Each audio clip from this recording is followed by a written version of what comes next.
komunikasi. Komunikasi didefinisikan sebagai proses mengirim dan menerima pesan dan dikatakan efektif apabila pesan dapat dimengerti dan menstimulasi tindakan atau mendorong orang lain untuk bertindak sesuai dengan pesan tersebut.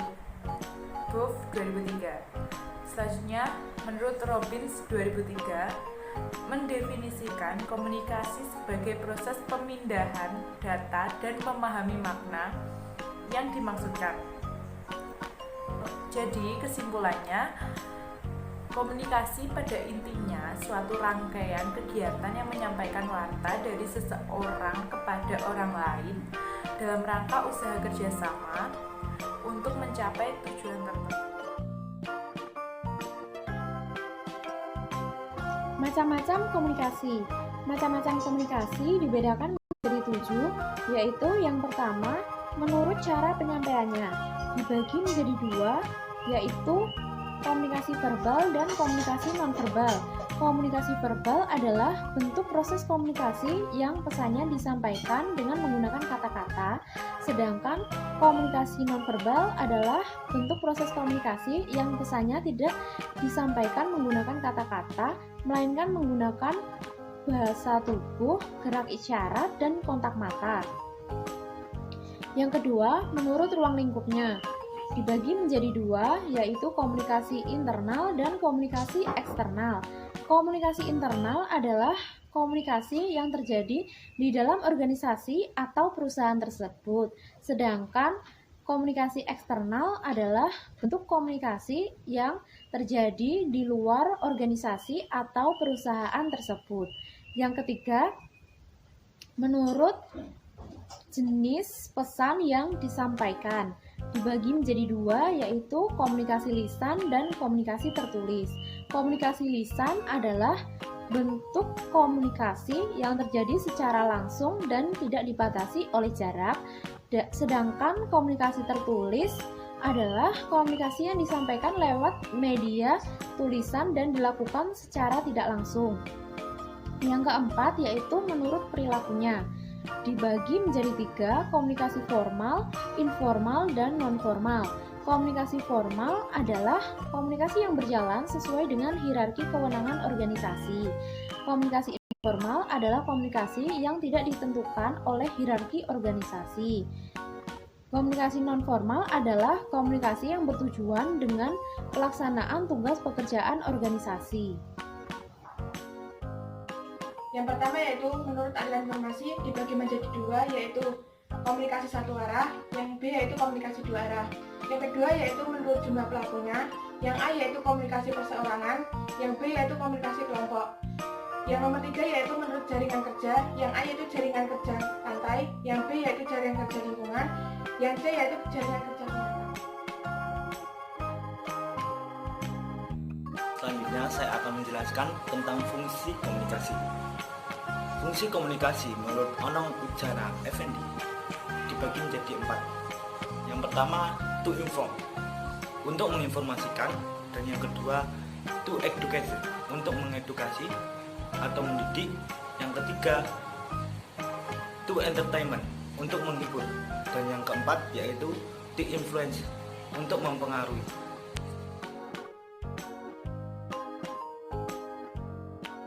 Selanjutnya yaitu unsur-unsur komunikasi. Ada 7 unsur-unsur komunikasi. Yang pertama, sumber.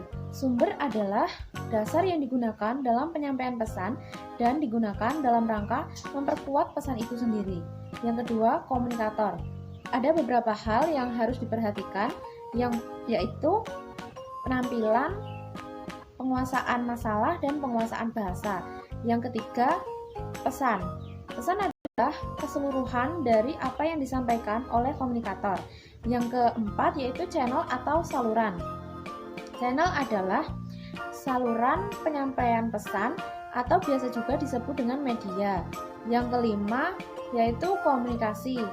Dari segi sasarannya, komunikasi digunakan atau diarahkan ke dalam komunikasi personal, komunikasi kelompok, dan komunikasi massa.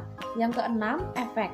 efek adalah hasil akhir dari suatu komunikasi, dan yang terakhir adalah faktor-faktor yang diperhatikan dari proses komunikasi.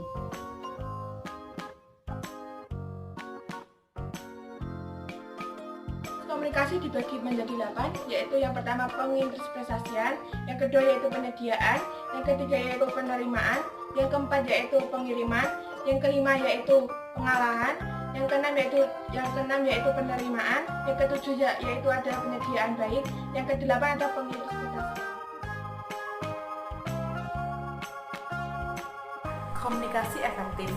Menurut Wikipedia, komunikasi efektif adalah pertukaran informasi, ide, perasaan yang menghasilkan perubahan sikap sehingga terjalin sebuah hubungan baik antara pemberi pesan dan penerima pesan. Lalu kesimpulannya, komunikasi efektif adalah kegiatan saling bertukar informasi, ide, perasaan, dan sikap antara dua orang atau kelompok yang hasilnya sesuai harapan dan dapat menghasilkan perubahan sikap pada orang yang terlibat komunikasi.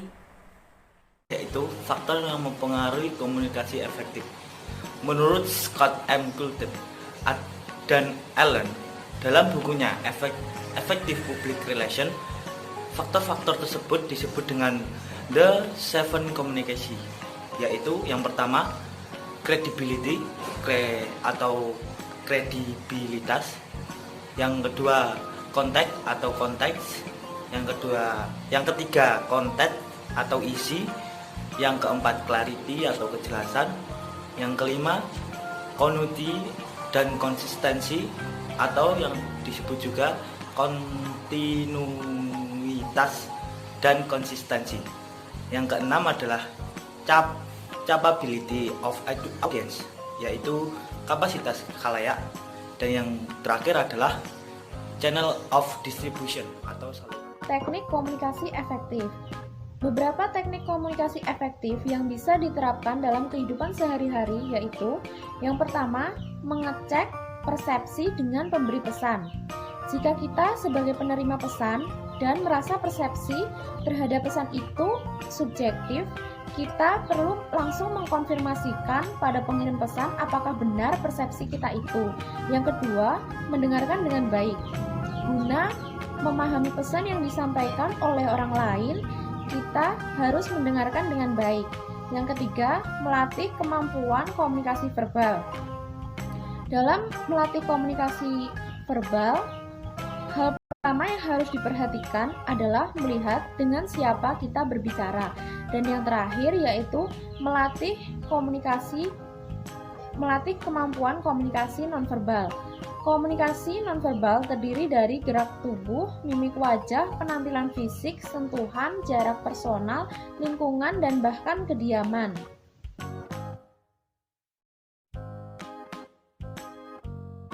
Yang selanjutnya yaitu pengertian komunikasi perkantoran. Yang pertama yaitu komunikasi kantor, yaitu adalah proses penyampaian berita dari suatu pihak kepada pihak lain yang berlangsung atau yang terjadi dalam satu kantor. Komunikasi ini dapat dilakukan secara lisan, langsung maupun dengan alat komunikasi maupun dalam bentuk. Yang kedua yaitu komunikasi perkantoran adalah proses penyampaian informasi, instruksi, atau perintah mengenai pekerjaan atau tugas seperti administrasi dalam sebuah kantor, baik secara langsung tanpa menggunakan media atau secara tidak langsung dengan menggunakan media untuk mencapai tujuan organisasi secara efektif. Yaitu sistem komunikasi perkantoran. Menurut J.C. Daniel, Office Management 1975 dapat dibedakan menjadi 4 jenis, yaitu yang pertama sistem komunikasi tulisan. Sistem ini meliputi surat yang dikirimkan melalui pos atau petugas pengantar sendiri, telegram, dan warkat tulisan lainnya. Yang kedua yaitu sistem komunikasi lisan. Sistem ini meliputi telepon untuk berhubungan keluar maupun ke dalam kantor sendiri, radio, atau hanya corong udara. Yang ketiga, sistem komunikasi mekanis. Ini meliputi pipa udara, ban berjalan, telex, sampai televisi. Kemudian yang keempat yaitu sistem panggilan petugas.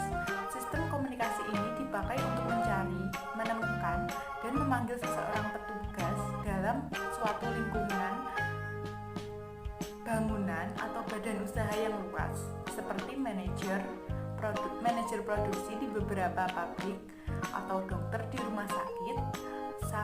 Sarananya meliputi sistem radio, pengeras suara, bunyi bel, dan tanda lampu. Dan selanjutnya yaitu jenis-jenis komunikasi perkantoran.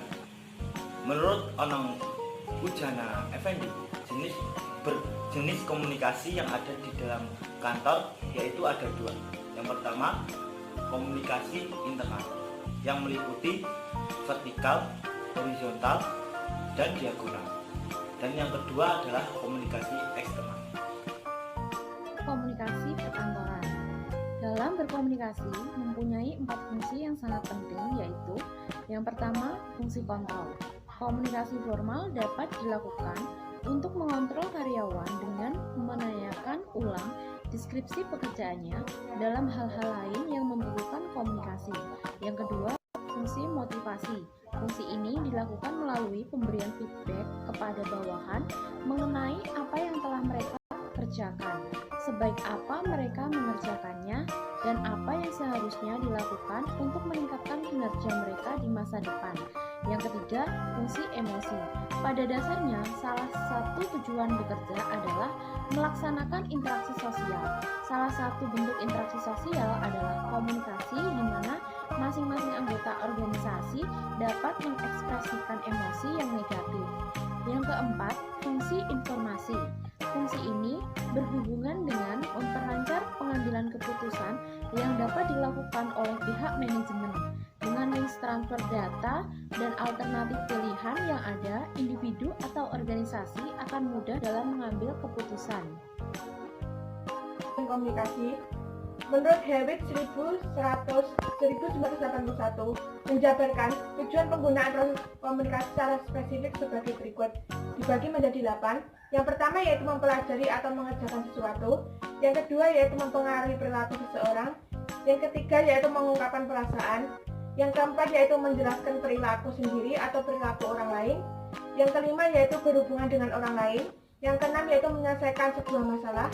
Yang ketujuh yaitu menyampaikan sebuah tujuan. Yang kedelapan yaitu menurunkan ketegangan dan menyelesaikan konflik. Yang kesembilan yaitu menstimulasi minat pada diri sendiri atau orang lain.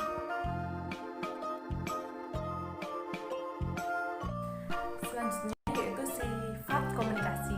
Yang pertama, tatap muka atau face to face. Komunikasi jenis ini menghasilkan arus balik atau umpan balik atau juga timbal balik atau feedback secara langsung. Yang kedua yaitu bermedia atau mediator.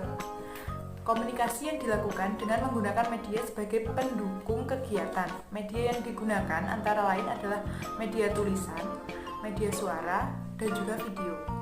Yang ketiga yaitu verbal atau verbal. Komunikasi verbal adalah komunikasi yang terjadi dengan menggunakan simbol-simbol verbal. Yang keempat yaitu non-verbal atau non-verbal. Komunikasi non-verbal adalah proses komunikasi di mana pesan disampaikan tidak menggunakan kata-kata.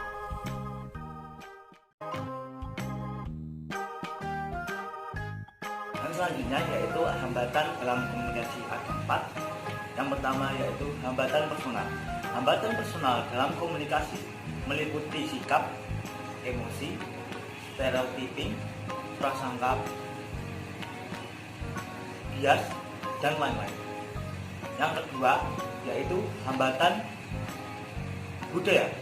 Hambatan budaya atau kultural mencakup bahasa, kepercayaan, dan keyakinan. Dan selanjutnya yaitu hambatan fisik. Hambatan fisik komunikasi mencakup panggilan telepon, jarak antar individu, dan radio. Hambatan fisik ini pada umumnya dapat diatasi. Yang terakhir yaitu hambatan. Pesan yang disampaikan oleh komunikasi dapat mengatasi rintangan yang dipicu oleh latar belakang situasi fisik atau situasi komunikasi yang terjadi. Hambatan lingkungan mencakup tingkat aktivitas, tingkat kenyamanan, tingkat gangguan, serta waktu. Mengatasi hambatan komunikasi perkantoran. Yang pertama, membuat suatu pesan dengan lebih berhati-hati. Yang kedua, meminimalkan gangguan dalam proses komunikasi. Yang ketiga, mempermudah upaya-upaya